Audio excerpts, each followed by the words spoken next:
हैं अब लेंस निर्माता सूत्र। हम लेंस कैसे बनाते हैं इनके बारे में हम देखते हैं, जिसको कहते हैं पतले लेंस के लिए सूत्र की स्थापना या 1/f is equal to mu minus 1/r1 minus 1/r2, जहां पर संकेतों का सामान्य अंतर है। म्यू क्या है? अपवर्तनांक है। एफ क्या है? फोकस दूरी। r1 क्या है? उसकी प्रथम वक्रता त्रिज्या है। r2 क्या है? द्वितीय वक्रता त्रिज्या है। तो यहां पर मैं दोनों लेंसों के लिए, यहां पर पतले लेंस कहा है, कोई भी लेंस का आप उपयोग कर सकते हो। तो मैं चित्रों में दोनों लेंसों का चित्र आप बना सकते हो, परीक्षा में आप एक ही लेंस के चित्र बना सकते हो।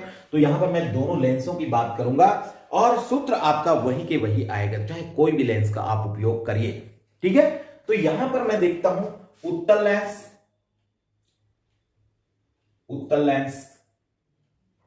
कॉन्वेक्स लेंस के लिए।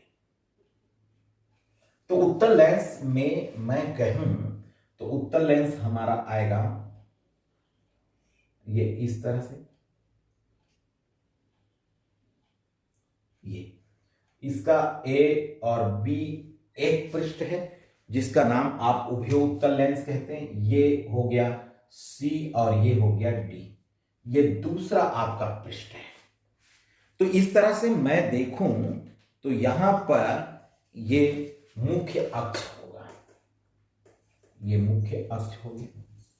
और चिन्ह और परिपाटी में आपको मालूम है कि मुख्य अक्ष पर आपको क्या लेना है? एक ऑब्जेक्ट O लेना है, वस्तु लेनी है।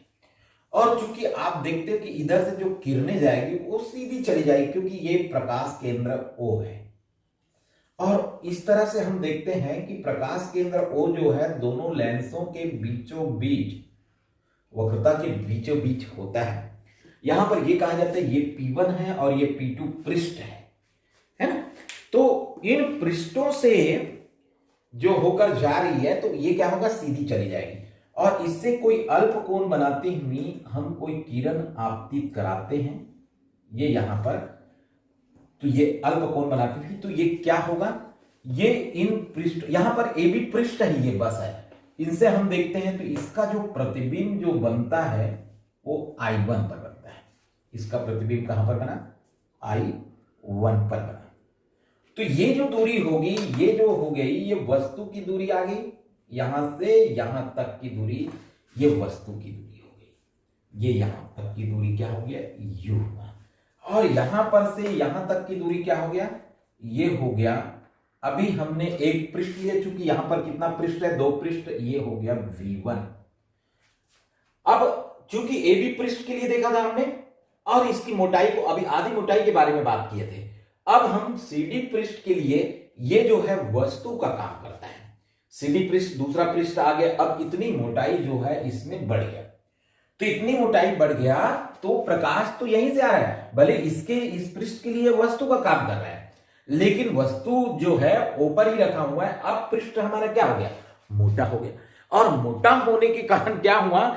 जब आपने पढ़ा है अपवर्तन का नियम, क्या पढ़ा है कि जब प्रकाश विरल माध्यम से सघन माध्यम में जाती है तो क्या होता है? अभिलंब की ओर झुक जाती है। तो यहां पर माध्यम क्या हो गया? और मोटा हो गया। तो क्या होगा? ज्यादा झुक जाएगा। इस कारण से मैं कह सकता हूं इसका जो अंतिम प्रतिबिंब जो बना वो CD पृष्ठ के कारण कहां पर बन गया? ये I पर बन गया। ये अंतिम जो प्रतिबिंब हमारा यहां I पर बन गया। और ये I की जो दूरी होगी, ये दूरी क्या कहलाएगी? यहां से ये दूरी हमारा कहलाएगा, अंतिम प्रतिबिंब की दूरी है, इस कारण से ये दूरी हमारा कहलाएगा V। ये दूरी हमारा क्या कहलाएगा? V कहलाएगा। ये यहां से यहां तक की दूरी हमारा V कहलाएगा। तो इस तरह से हम देखते हैं तो हमारा अंतिम प्रतिबिंब क्यों ऐसा बना? क्योंकि ये अब मोटा हो गया और मोटा होने के कारण ये हम समझ सकते हैं कि ये पार हो गया था। जब ये पृष्ठ मौजूद नहीं था तो आगे गया, क्योंकि ये इसकी चौड़ाई बहुत कम थी। अब ये चौड़ाई बढ़ा तो ये फिर से झुक गया और झुकने के बाद अंतिम प्रतिबिंब हमारा यहां पर बना। सेम चीज हम अवतल के लिए भी कर सकते हैं। अवतल लेंस में भी हम इस तरह से हम बता सकते हैं। इनमें अवतल लेंस की बात करूं, ये अवतल लेंस, ये अवतल, इनका जो है मुख्य अक्ष मान लो ये है, यहां पर O है, इसका भी 2 पृष्ठ हो गया AB और ये हो गया CD। वस्तु कहां पर रखी है? ऊपर रखी है, वस्तु ऊपर ही रखी है। अब इसके कारण ये हम इनको बीचों बीच ऐसा लाइन जरूर दे दे जिनसे हमको दूरी मापन और हमें आसान होता है। ये किरणें इस तरह से मान लो आई, ये। अब चूंकि AB पृष्ठ के कारण, AB पृष्ठ कितना है? ये AB पृष्ठ इतना ही है। ये जो पृष्ठ आ रहा है वो CD पृष्ठ है, ये यहां से, ये CD पृष्ठ है। यहां पर भी देखते हैं ये भी CD पृष्ठ है यहां तक का। तो क्या हुआ? ये चूंकि ये माध्यम में गया तो ये इसको क्या करता है? इनका कैरेक्टर है फैलाने का काम करता है। तो ये मान लो किरण को इस तरह से फैलाया, तो ये कहां पर बना? ये इसका प्रतिबिंब मान लो यहां पर बना, ये बन गया I1। इसका प्रतिबिंब क्या हुआ? I1 यहां पर बना। तो AB पृष्ठ के कारण वस्तु जो रखी थी, यहां से मैं कह दूं वस्तु हमारा यहां पर रखी है, इसको मैं कहता हूं U, और हमारा प्रतिबिंब यहां पर जो बना है ये यहां से लेकर यहां तक की दूरी कहलाएगा V1। ये V1 हो गया। अब चूंकि मेरा दूसरा पृष्ठ यहां पर भी मौजूद है, दूसरा पृष्ठ हमारा क्या है? CD है, और CD होने के कारण इसकी मोटाई क्या हो गई? बढ़ गई है। और इसकी मोटाई जब बढ़ गई है तो बढ़ने के कारण यहां पर क्या हुआ? ये और ज्यादा फैला देगा। इनको समझना है, इसे वो कहते हैं CD पृष्ठ के लिए I1 वस्तु का काम करता है और उनका अंतिम प्रतिबिंब हमारा I पर बनता है। इस बात को बच्चों को बिल्कुल क्लियर कट समझना है कि क्या समझना है। अब चूंकि CD पृष्ठ आ गया तो इसकी मोटाई क्या हो गई? बढ़ गई, और बढ़ने के कारण इसके फैलाने का गुण भी क्या हो गया? बढ़ गया। तो फैलाने का गुण बढ़ा, जो अभी इधर की ओर जा रहा है वो क्या होगा? इस CD पृष्ठ के कारण ये ऐसा और फैल जाएगा। तो और फैल गया तो ये का क्या होगा? यहां पर से आती हुई क्या होगी? प्रतीत होगी। ये देख लो, तो यहां से आती हुई प्रतीत होगी, तो इसका अंतिम प्रतिबिंब हमारा कहां पर बन गया? अंतिम प्रतिबिंब I पर बन गया। तो ये I की जो दूरी होगी, ये ऐसी दूरी को मैं कह सकता हूं, ये दूरी हमारा क्या आ गया? यही दूरी आ गया भी। अंतिम प्रतिबिंब की जो दूरी आया, ये क्या हुआ? ये भी हो गया। बस क्लियर आपको इस बात को समझना है। तो यहां पर चित्र में, आपकी पुस्तक के चित्र में एक ही रेखा को दिखाया जाता है। तो आपको मैं क्लियर कर समझाने के लिए मैंने बता दिया। इसको आप चाहते तो N लिख दो और इसको आप चाहते तो N डैश कर दो। तो ये इस तरह से आप क्लियर कट इनको समझ जाते हो। एक्चुअल में किरण एक ही निकलता है, इस कारण से आपके जो चित्र में एक ही रेखा को दिखाया जाता है। तो यहां पर आप क्लियर एक ही रेखा को दिखा सकते हो, या तो एक किरण को आप मिटा सकते हो। ये इसकी क्लियर कट है। तो इनकी व्याख्या करने के लिए, यही व्याख्या करने के लिए हमको लिखना पड़ता है शब्दों में कि लेंस में दो पृष्ठ है। लेंस में दो पृष्ठ, कौन कौन सा पृष्ठ आ रहा है? पृष्ठ AB और CD है। ये दो पृष्ठ है ना? इसके लिए वो वस्तु है और I1 प्रतिबिंब है। मैं और डिटेल नहीं बता रहा हूं, मैं सूत्र की उत्पत्ति की ओर जा रहा हूं। तो सूत्र की उत्पत्ति की ओर जाने से हम देखते हैं कि पहले पृष्ठ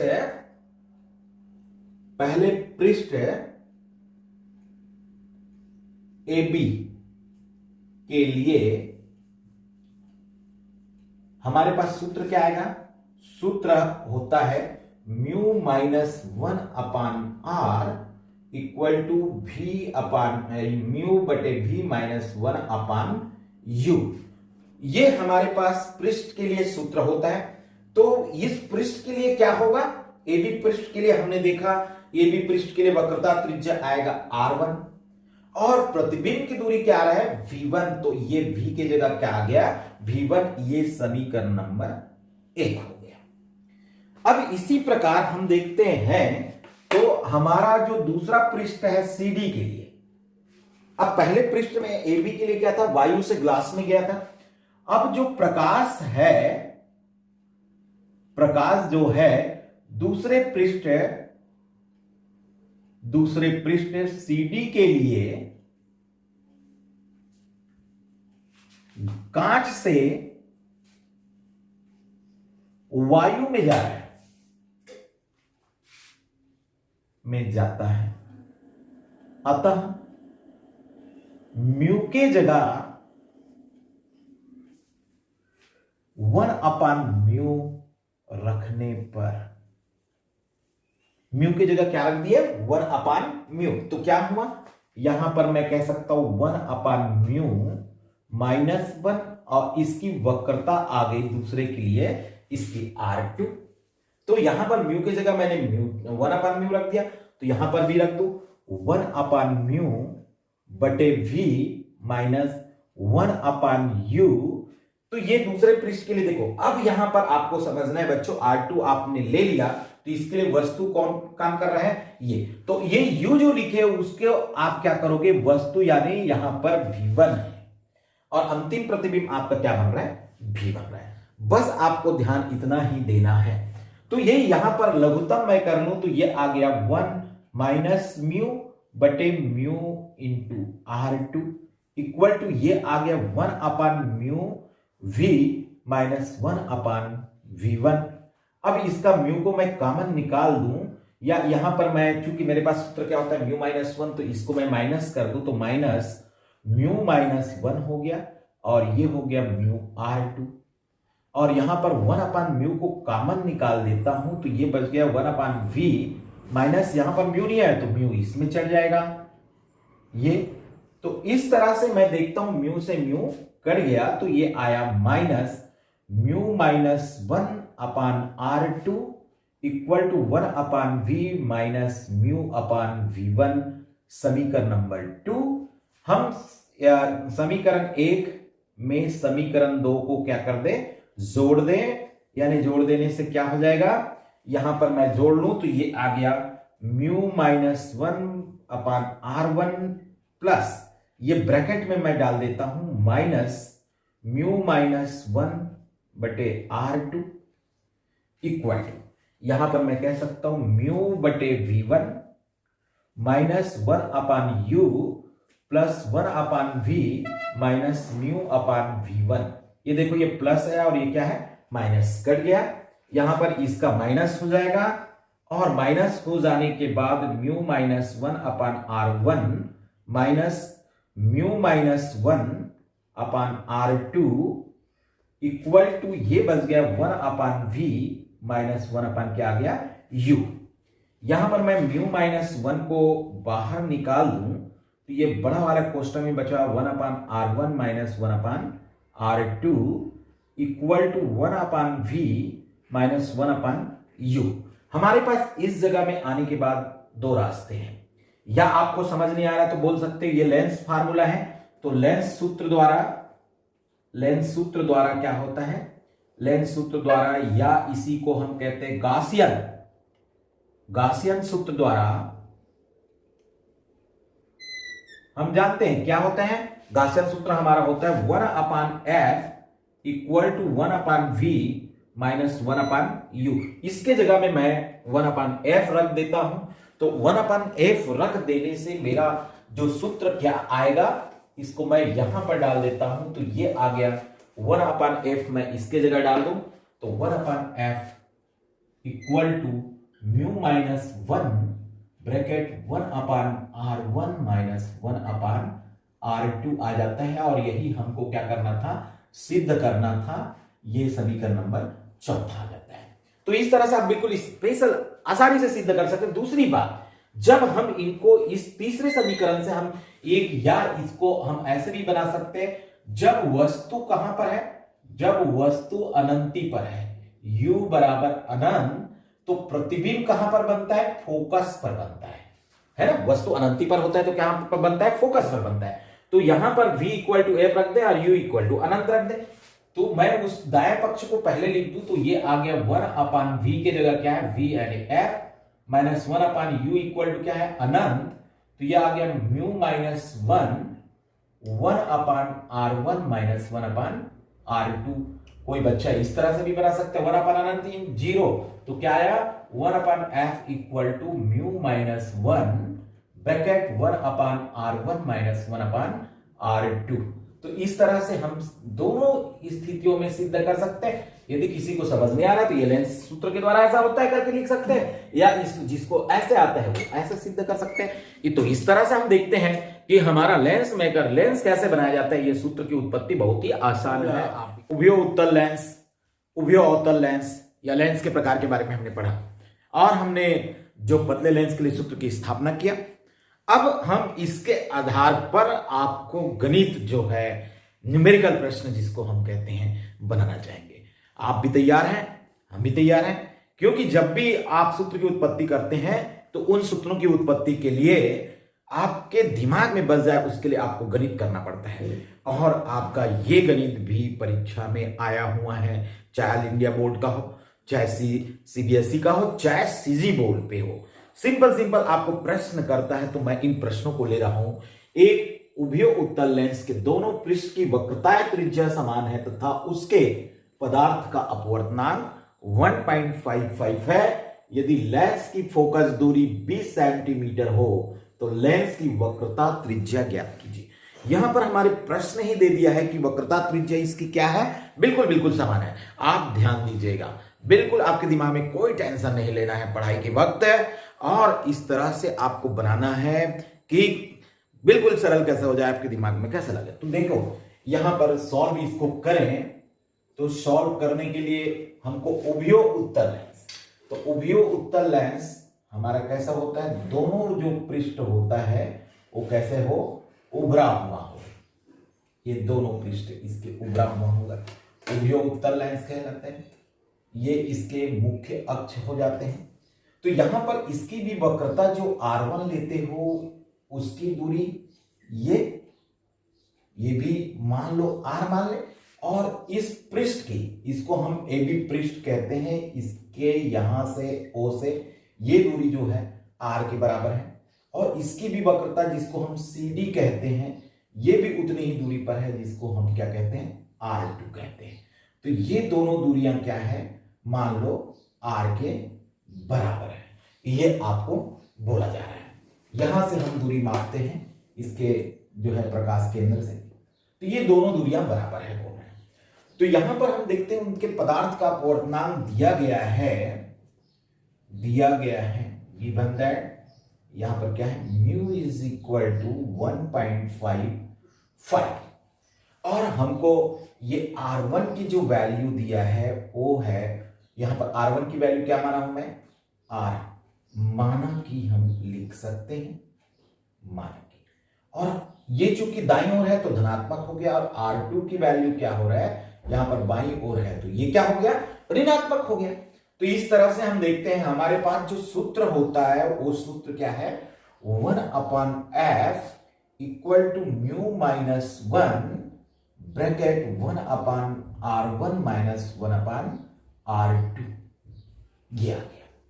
अब हम इसकी वैल्यू पुट अप कर देते तो 1/f इक्वल टू 1.55 माइनस 1, और ये हो गया 1/R माइनस 1/R। ओके, इस तरह से हम देखते हैं। तो यहां पर हम देख लें तो ये आ गया हमारे पास 1/f इक्वल टू 1 से 1 माइनस हो गया तो ये हो गया 0.55, और इसका लघुत्तम हम कर ले तो ये आ गया R, और चूंकि यहां पर माइनस माइनस से क्या हो गया, प्लस हो गया, तो 1 + 1 माइनस और माइनस प्लस हो गया, तो 1/f। और यहां पर आपको मैं f की वैल्यू नहीं बता पा रहा था कि f की वैल्यू भी दिया हुआ है। देखो फोकस दूरी क्या है, यहां पर 20 सेंटीमीटर की है। फोकस दूरी चूंकि किसका है, उत्तल लेंस का है, तो उत्तल लेंस की फोकस दूरी क्या होती है, धनात्मक होती है, क्योंकि द्वितीय फोकस को हम मुख्य फोकस मानते हैं, और द्वितीय फोकस इसकी दाईं ओर आता है, इस कारण से क्या होगा, धनात्मक होगा। बिल्कुल ध्यान देना है आपको। तो मैं f की वैल्यू यहां पर मैं लिखते चलता तो ये आ गया 20, ये भी आ गया 20, और ये भी हो गया इसका 20। तो ये कितना आ गया, 0.55 इंटू 112/R। तो R इक्वल टू कितना आ गया, 0.55 इंटू 2 इंटू 20।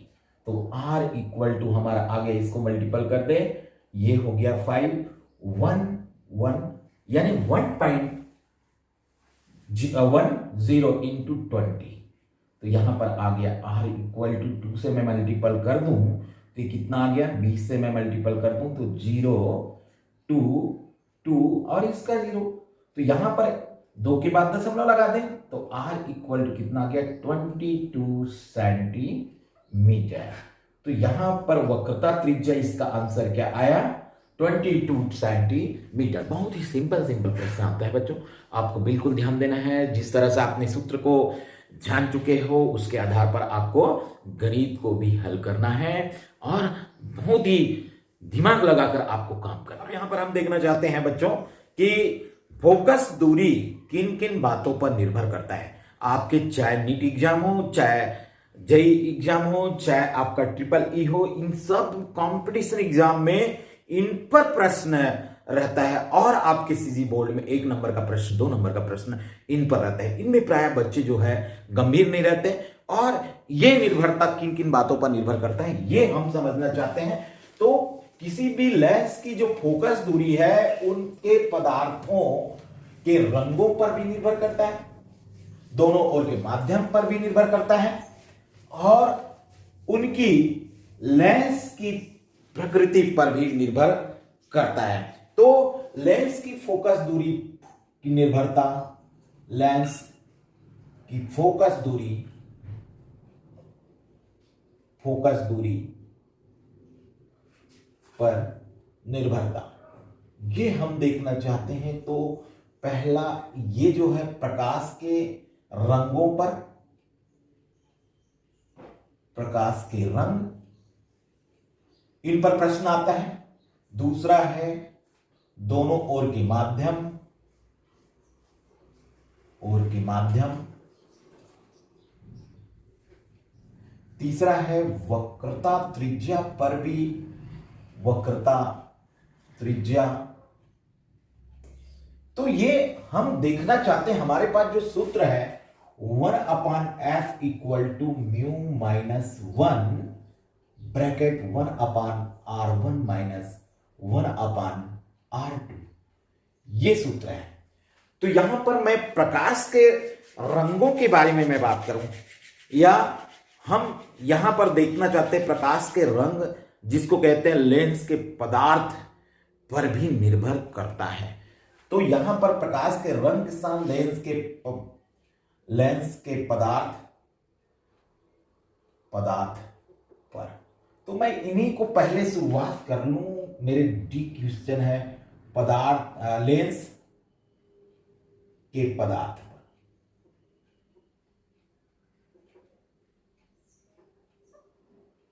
तो यहां पर लेंस के पदार्थ पर क्या हो रहा है, हम देखते हैं पदार्थ का अर्थ होता है उसका अपवर्तनांक क्या है। जैसे आपको मालूम है हमारा लेंस जो है प्राय 2 प्रकार के कांचों से मिलकर बना होता है, एक क्राउन होता है और दूसरा क्या होता है फ्लिंट। तो हम जानते हैं क्राउन कांच का जो अपवर्तनांक जो होता है 1.5 और फ्लिंट कांच का 1.6। हम उसके दशमलव के एक ही स्थान के मान को याद करते हैं, यानी कहने का आशय यह हुआ फ्लिंट कांच का अपवर्तनांक ज्यादा है और क्राउन कांच का अपवर्तनांक कम है। इनको हमको याद रखना है जब भी कॉम्पिटिशन में आपके प्रश्न जो आए।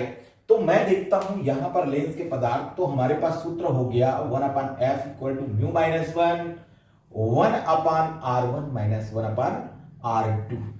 तो यहां पर मैं कह सकता हूं 1/f is proportional to mu minus 1, क्योंकि ये r1 r2 किसी भी हम पदार्थ से बनाए, चाहे क्राउन हो या फ्लिंट हो, उसके लिए दोनों की बनावट r1 r2 निश्चित है। तो बदल कौन रहा है, म्यू बदल रहा है। तो हमारे पास जो है f इज प्रोपोर्शनल टू क्या आ जाएगा 1/म्यू माइनस 1। म्यू जो है पदार्थ का अपवर्तनांक है, नाक। अब इस तरह से मैं कहूं तो म्यू का मान अधिक है, म्यू का मान अधिक है, तो फोकस F यानी फोकस का मान कम होगा। इसका मान अधिक है तो इसका मान क्या होगा, कम होगा, और इसका मान कम है तो f का मान क्या होगा, अधिक होगा। यही कारण क्राउन कांच के लेंस की फोकस दूरी अधिक होगी,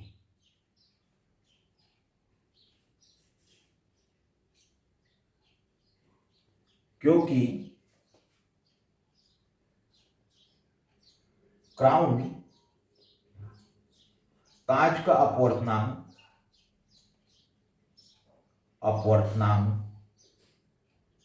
म्यू इज इक्वल टू 1.5, यानी इसको मैं कह सकता हूं कम होता है, जबकि फ्लिंट कांच का अपवर्तनांक म्यू इज इक्वल टू 1.6 होता है। इस कारण फोकस दूरी इसका क्या हो रहा है, ज्यादा हो रहा है, तो ये क्या होगा, फोकस दूरी कम होता है। तो ये हम आसानी से हम जान सकते हैं कि जिसका अपवर्तनांक ज्यादा होता है ना, उसकी फोकस कम, और जिसका अपवर्तनांक कम होता है उसकी फोकस दूरी अधिक। इसका देखो 1.6, इसका 1.5, इसका अपवर्तनांक कम तो फोकस दूरी अधिक। इसको कॉची समीकरण के द्वारा भी बच्चे जो है समझ सकते। कॉची समीकरण यहां पर हम इसको कंपटीशन में याद रखने के लिए हमको लेना पड़ता है mu is equal to A upon lambda, ये बी अपॉन लैम्डा स्क्वायर। ये इस तरह से हमारा इक्वेशन जो बढ़ता है, हम एक नॉर्मल समझने की प्रयास करते हैं। Mu is proportional to 1 upon lambda. तो ये हम इसको हम किसके द्वारा, म्यू और लैम्डा का संबंध, हमको लैम्डा लाल रंग, तो रंगों के लिए हम इनका उपयोग कर लेते। तो हमारे पास जो चीज दिया रहता है उनको हम समझने की प्रयास करते हैं। तो यहां पर हम देखते हैं, ये तो हमारा हो गया लेंस के पदार्थों के लिए। अब दूसरी बात मैं देखना चाहता हूं जिसको कहते हैं रंगों के लिए। किसके लिए, रंग, ए प्रकाश का रंग। रंग हमारे पास क्या है, विबज्योर है। तो हम ये दोनों रंग, एक बैगनी और एक लाल रंगों के बारे में हम ध्यान देते हैं। तो यहां पर मैं कह दूं कि ये लाल रंग के लिए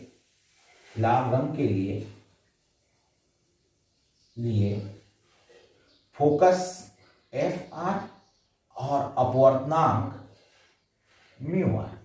बैगनी रंग के लिए क्या होगा, बैगनी रंग के लिए एफ भी और अपवर्तनांक क्या होगा, म्यू भी। तो मैं कह सकता हूं 1 upon F V equal to mu V minus 1 upon R1 minus 1 upon R2 समीकरण एक। इसी प्रकार 1 upon F R equal to mu R minus 1 bracket 1 upon R1 minus 1 upon R2 समीकरण दो। दोनों को भाग कर दूं, मैं क्या आ गया, 1 upon F V minus 1 upon F R equal to mu V minus 1 upon R1 minus 1 upon क्या आ जाएगा, R2, और यहां पर आ गया mu R minus 1 upon R1 minus 1 upon क्या आ गया, R2। ये कैल्सियम यहां पर एफ आर ऊपर आ जाएगा। तो इस तरह से हम देखते हैं, तो ये क्या आ गया, F R upon F V, ये वी नीचे आर ऊपर, और ये आ गया mu V minus 1 upon mu R minus 1। तो यहां पर हम देखना ये चाहते हैं कि ये जो रंगों का जो अनुपात जो आ रहा है वो इसके बराबर आ रहा है। इस तरह से मैं कह सकता हूं कि म्यू आर जो है, mu R is greater than mu V. Mu R is greater than क्या आ रहा है, म्यू वी। लाल रंग का, तो इसको हमको समझना कैसे है, इसको आपको समझना कैसे है। तो यहां पर मैं इसके बारे में मैं बता दूं, क्योंकि हमारे पास अभी अभी हमने देखा था कि अपवर्तनांक किसका, तो रंगों के बारे में हमने नहीं देखा था। ये अपवर्तनांक किसका देखा था, क्राउन और फ्लिंट के रूप में देखा था। क्राउन और किसके रूप में देखा था, फ्लिंट के रूप में देखा था, रंगों के रूप में। तो मैंने यही बात कहा था कि कॉची इक्वेशन जो mu equal to A upon lambda plus B upon lambda square plus dash dash so on. तो लैम्डा लाल रंग का अधिक है, लाल रंग का अधिक होता है। तो यहां पर म्यू क्या होगा, म्यू आर का मान होगा कम और म्यू भी का मान होगा अधिक। इसको आपको याद करना है। तो यहां पर मैं कह सकता हूं कि mu V is greater than mu R. ये इसका मान ज्यादा है, तो यहां पर क्या होगा, अंश का मान ज्यादा है हर से, तो इसमें आ जाएगा F R is greater than F V. तो लाल रंग का फोकस दूरी, लाल रंग की फोकस दूरी अधिक होती है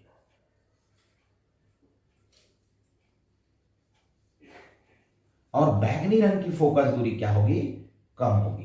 तो ये आपसे पूछता है बैगनी रंग की फोकस दूरी कम होती है, तो इसको हमको याद रखना है कॉम्पिटिशन्स के लिए, कम होती है। तो हमको रिलेशंस क्या जानना है, यहां पर रिलेशन हमको जानना है कि mu is also proportional to 1 upon lambda.